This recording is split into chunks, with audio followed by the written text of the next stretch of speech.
ഞാനൊരു കുട്ടിക്കാര്യം പറഞ്ഞോട്ടെ. കുട്ടിക്കാര്യമല്ല കേട്ടോ, ഇമ്മിണി വലിയ കാര്യം തന്നെയാണ്. കുട്ടിക്കാര്യമല്ല. ഞാൻ പറയാൻ പോകണമെന്ന് പറഞ്ഞാൽ, നമുക്ക് ദൈവം സഹായിച്ച് നമുക്ക് ലൈഫിൽ കുറേ ലക്ഷറീസ് കിട്ടിയിട്ടുണ്ട്. ഞാൻ ഉദ്ദേശിക്കുന്ന ക്യാഷ് ബേസ് ലക്ഷറി അല്ല കേട്ടോ. നമുക്ക് കിട്ടുന്ന സ്നേഹം, നമുക്ക് പ്രിയപ്പെട്ടവർ നമുക്ക് തരുന്ന കെയർ, കൺസിഡറേഷൻ, ഇതൊക്കെയാണ് നമ്മുടെ ലക്ഷറി. ഓക്കെ, നമ്മുടെ ലൈഫിൽ ഏറ്റവും വലിയ ലക്ഷറീസ് എന്ന് പറയുന്നത് അതൊക്കെയാണ്. വലിയ കാറ്, വലിയ ബംഗ്ലാവ്, അതൊന്നുമല്ല. ഞാൻ മനസ്സിലാക്കിയെടുത്തോളം എന്നെപ്പോലൊരാൾക്ക്, എന്നെപ്പോലെ ചിന്തിക്കുന്ന ആൾക്കാർക്ക് എപ്പോഴും ലക്ഷറി എന്ന് പറയുന്നത് ഈ സ്നേഹവും കരുണയും കൺസിഡറേഷനും ഒക്കെ തന്നെയാണ്.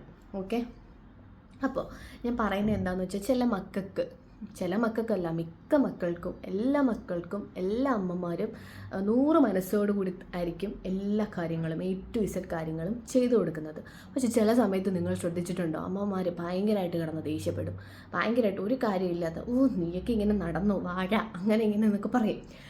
അതെന്തുകൊണ്ടാണ്? നമ്മൾ വിചാരിക്കും, ഇവർക്ക് എന്തിൻ്റെ അസുഖമാണ്, ഇവരെന്തിനാണ് നമ്മുടെ അടുത്ത് ഇങ്ങനെ ദേഷ്യപ്പെടുന്നത്? നമ്മളൊന്നും ചെയ്തിട്ടില്ല, നമ്മൾ വെറുതെ ഇരുന്ന് ഫോൺ തോണ്ടിക്കൊണ്ടിരിക്കുമല്ലേ, അല്ലെ വെറുതെ ഇരുന്ന് TV കണ്ടുകൊണ്ടിരിക്കുമല്ലേ, അല്ലെ ഞാൻ എൻ്റെ കാര്യം നോക്കി എവിടെയെങ്കിലും കിടന്ന് ഉറങ്ങുമല്ലേ എന്നൊക്കെ നമ്മളിങ്ങനെ വിചാരിക്കും. അത് തന്നെയാണ് കുഴപ്പം.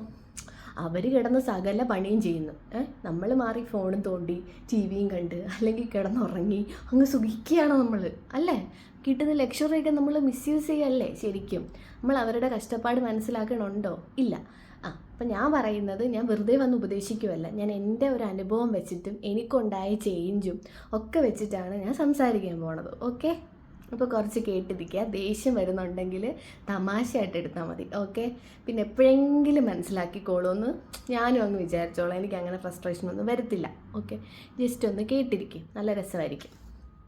അപ്പോൾ എന്താണെന്ന് വെച്ചാൽ, എൻ്റെ അമ്മയും ഇതുപോലെ, ഞാനിപ്പോൾ ഞാൻ പഠിക്കുന്നത് കൊണ്ട് ഞാൻ കുറച്ചൊക്കെ ഹസ്ബൻഡിൻ്റെ വീട്ടിലാകുമ്പം അവിടുത്തെ അമ്മയ്ക്ക് ബുദ്ധിമുട്ടായാലോ എന്ന് വിചാരിച്ചിട്ട് ഞാൻ എൻ്റെ വീട്ടിൽ പോയി നിന്ന് പഠിക്കുമായിരുന്നു. കുഞ്ഞുണ്ടായി, അതിന് ശേഷം പഠിത്തം തുടങ്ങി. അപ്പോൾ എൻ്റെ അമ്മ എനിക്ക് എല്ലാ കാര്യങ്ങളും ചെയ്തു തരുമായിരുന്നു. പക്ഷേ കുഞ്ഞിൻ്റെ കാര്യങ്ങളെല്ലാം ഞാൻ നോക്കും. അവന് ഫുഡ് കൊടുക്കും, അവനെ കുളിപ്പിക്കും, അവൻ്റെ കാര്യങ്ങളെല്ലാം ഞാൻ ചെയ്യും. കുക്ക് ചെയ്യുന്നത്, പിന്നെ ബാക്കി സമയം കുട്ടീനെ നോക്കുന്നത് എൻ്റെ അമ്മയുടെ ജോലിയായിരുന്നു. അപ്പോൾ എൻ്റെ അമ്മ കുക്ക് ചെയ്ത് കഴിയുമ്പോൾ ഭയങ്കരമായിട്ട് ക്ഷീണിക്കും. അത് കഴിയുമ്പോൾ ഞാൻ അമ്മയ്ക്ക് പണി കൊടുക്കും കുട്ടീനെ നോക്കാൻ. അപ്പോൾ അവനിങ്ങനെ കിടന്ന് ഓട്ടം, അമ്മ എൻ്റെ പുറകെ കിടന്ന് ഓടണം. കുറേ നാളായപ്പോൾ അമ്മയ്ക്ക് ദേഷ്യം വന്ന് തുടങ്ങി. ഇപ്പം നമ്മളിപ്പം വിചാരിച്ച ഉടനെ സ്വിച്ചിട്ട പാസ്സാവുന്ന ഒരു സാധനമല്ല ഞാൻ പഠിച്ചുകൊണ്ടിരുന്നത്. ഞാൻ ACC ആണ് പഠിച്ചുകൊണ്ടിരുന്നത്. അപ്പം കുറച്ച് ഹാർഡ് വർക്ക് ചെയ്യണം, കുറച്ച് ടൈം വേണം, നല്ല കോൺസെൻട്രേറ്റ് ചെയ്തിരുന്ന് പഠിക്കണം, നല്ല ഹാർഡ് വർക്ക് ചെയ്ത് പഠിച്ചാൽ മാത്രമേ അത് പാസ്സാവുള്ളൂ. അപ്പോൾ എനിക്ക് ഇതെല്ലാം കൂടെ മാനേജ് ചെയ്യാൻ പറ്റത്തില്ല. അപ്പം ഞാനിങ്ങനെ ചെയ്തുകൊണ്ടിരുന്നു. അമ്മ കുറച്ച് നാൾ കഴിഞ്ഞപ്പോൾ അങ്ങ് ദേഷ്യപ്പെടാനും ഭയങ്കര ഫ്രസ്ട്രേറ്റഡ് ആവാനും ഒക്കെ തുടങ്ങി. അപ്പോൾ ആദ്യമൊന്നും എനിക്ക് മനസ്സിലായല്ലോ, ഇവർക്ക് എന്താ നോക്കി, ഇവരുടെ കൊച്ചുമോനല്ലേ, അല്ലെങ്കിൽ ഞാൻ അവരുടെ മോളല്ലേ, ഇവർക്ക് എന്താ ഇങ്ങനെയെന്ന് വെച്ചിട്ട് എനിക്ക് അമ്മയുടെ അടുത്ത് ദേഷ്യം വരാൻ തുടങ്ങി. അപ്പോൾ ഏതോ ഒരു പോയിന്റിൽ എനിക്ക് തോന്നി, അമ്മ ഇങ്ങനെ ഇട്ട് കഷ്ടപ്പെടുത്തുന്നതുകൊണ്ടായിരിക്കും അമ്മയ്ക്ക് ദേഷ്യം വരുന്നത്. ഒരു കാര്യം ചെയ്യാം, ഹസ്ബൻഡിനെ വിളിച്ച് പറഞ്ഞിട്ട് ദുബായിലോട്ട് ഷിഫ്റ്റ് ചെയ്യാം, ഇവിടെ നിന്ന് വീടും നോക്കി കുട്ടീനെ നോക്കി അറ്റ്ലീസ്റ്റ് എൻ്റെ കാര്യമെങ്കിലും നോക്കി നിന്ന് പഠിക്കാമെന്ന് വിചാരിച്ചു. അങ്ങനെ ഇവിടെ വന്നിട്ടിപ്പം 1.5 years ആവാൻ പോകുന്നു. അപ്പം ഞാൻ എൻ്റെ കാര്യങ്ങളെല്ലാം ചെയ്യാൻ തുടങ്ങി, സ്വയം പഠിക്കാൻ തുടങ്ങി. ബാക്കി സമയം കുക്ക് ചെയ്യും.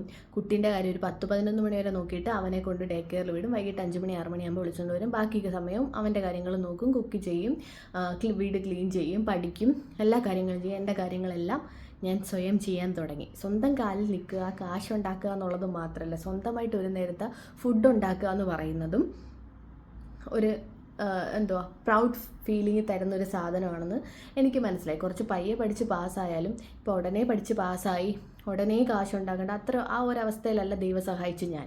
അപ്പം അറ്റ്ലീസ്റ്റ് എനിക്ക് എൻ്റെ അമ്മയ്ക്ക് ചെയ്തു കൊടുക്കാൻ പറ്റുന്നൊരു കാര്യം, അമ്മയെ ബുദ്ധിമുട്ടിക്കാതെ എൻ്റെ കാര്യം ഞാൻ സ്വയം ചെയ്യുക എന്നുള്ള കാര്യങ്ങളും ചെയ്തു.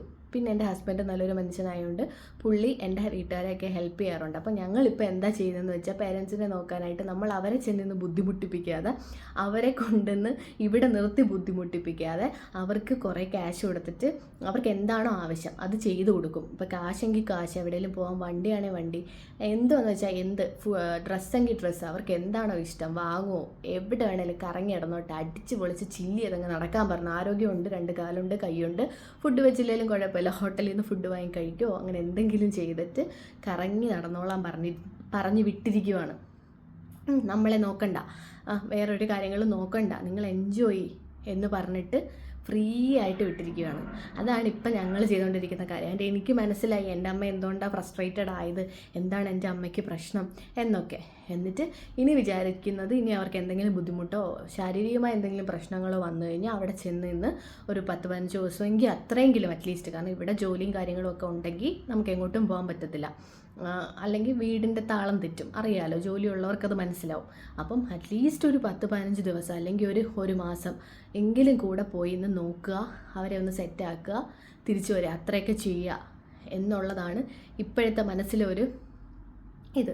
അപ്പോൾ എല്ലാ മക്കളോടും എനിക്ക് പറയാനുള്ളത്, ഞങ്ങളെപ്പോലെ ആവണമെന്നൊന്നും പറയുന്നില്ല, പക്ഷേ അറ്റ്ലീസ്റ്റ് ഇപ്പം നിങ്ങളുടെ അമ്മ കുറേ ജോലി ചെയ്യുകയാണ്, അമ്മ കുക്ക് ചെയ്യുകയാണെങ്കിൽ നിങ്ങൾക്ക് ക്ലീൻ ചെയ്ത് ഹെൽപ്പ് ചെയ്യാം.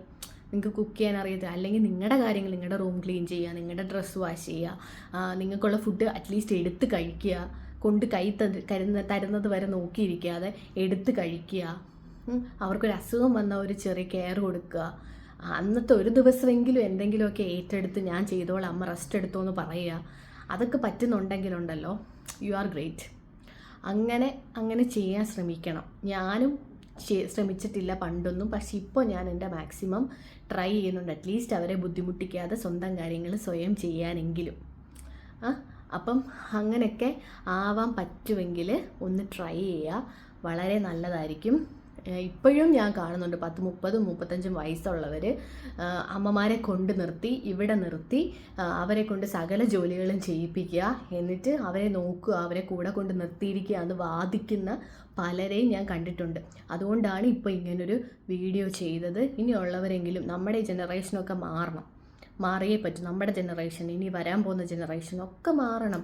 അച്ഛനെ അമ്മയൊക്കെ ഒരു 10-18 വയസ്സ് വരെ മാക്സിമം ബുദ്ധിമുട്ടിപ്പിക്കാവുള്ളൂ, അതിൽ കൂടുതലൊന്നും ഇങ്ങനെ ഇട്ട് ബുദ്ധിമുട്ടിപ്പിക്കാൻ പാടില്ല. അവർക്കൊരു ലൈഫുണ്ട്, നമുക്ക് വേണ്ടി ഈ 18 വർഷം കളഞ്ഞു കഴിയുമ്പോഴത്തേക്ക് അവർക്ക് ബാക്കി ഇനി എന്തുണ്ട്?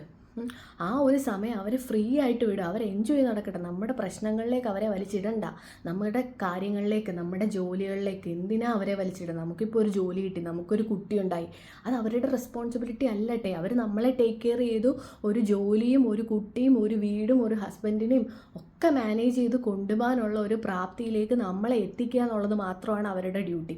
അതവർ ചെയ്ത് കഴിഞ്ഞാൽ അവരെ ലൈഫ് വിടുക. ഇനി അവർക്ക് കൊച്ചുമക്കളുടെ കൂടെ എൻജോയ് ചെയ്യണമെങ്കിൽ ഇടയ്ക്കിടയ്ക്ക് പോയി നിൽക്കുക, അല്ലാതെ കംപ്ലീറ്റ് ആയിട്ട് അവിടെ നിൽക്കുക, അല്ലെങ്കിൽ കംപ്ലീറ്റ് ആയിട്ട് നമ്മുടെ ഇടയിലേക്ക് അവരെ വലിച്ചുകൊണ്ടിട്ട് അവരെ ബുദ്ധിമുട്ടിപ്പിക്കുക, ഇതൊന്നും ചെയ്യരുത്. ഇപ്പം ഞാൻ ഇപ്പം ഞാനിത് പറയാൻ കാരണം, ഞാൻ ഈ പറഞ്ഞ വക കാര്യങ്ങളൊന്നും ഇപ്പം ചെയ്യാറില്ല. ഞാനിതൊക്കെ ചെയ്തുകൊണ്ടിരുന്ന ഒരാളാണ്. അത് നമ്മുടെ അറിവില്ലായ്മ, അത് നമ്മുടെ തെറ്റ് എന്ന് അക്സെപ്റ്റ് ചെയ്തിട്ടാണ്, ആ ഒരു ചേഞ്ച് ഉൾക്കൊണ്ടിട്ടാണ് ഞാനിപ്പോൾ ഈ സംസാരിക്കുന്നത്. ഓക്കെ, ഹാപ്പി ഡേ എല്ലാവർക്കും. ഇത് പറഞ്ഞാൽ ഇഷ്ടപ്പെടില്ലോ എന്നൊന്നും എനിക്കറിയത്തില്ല, പക്ഷെ ഒന്ന് ചിന്തിച്ച് നോക്കുക. ഇതിപ്പോൾ ഞാനും നിങ്ങൾ മാത്രമല്ല കേൾക്കണുള്ളൂ, വേറെ ആരും കേൾക്കണമില്ല, നിങ്ങൾക്ക് ഇൻസൾട്ട് ആവുകയില്ല, നിങ്ങൾക്ക് സ്വയം ഒന്നിരുന്ന് ചിന്തിക്കാമല്ലോ. അങ്ങനെ ഒന്ന് ചെയ്ത് നോക്കണേ. ഓക്കെ.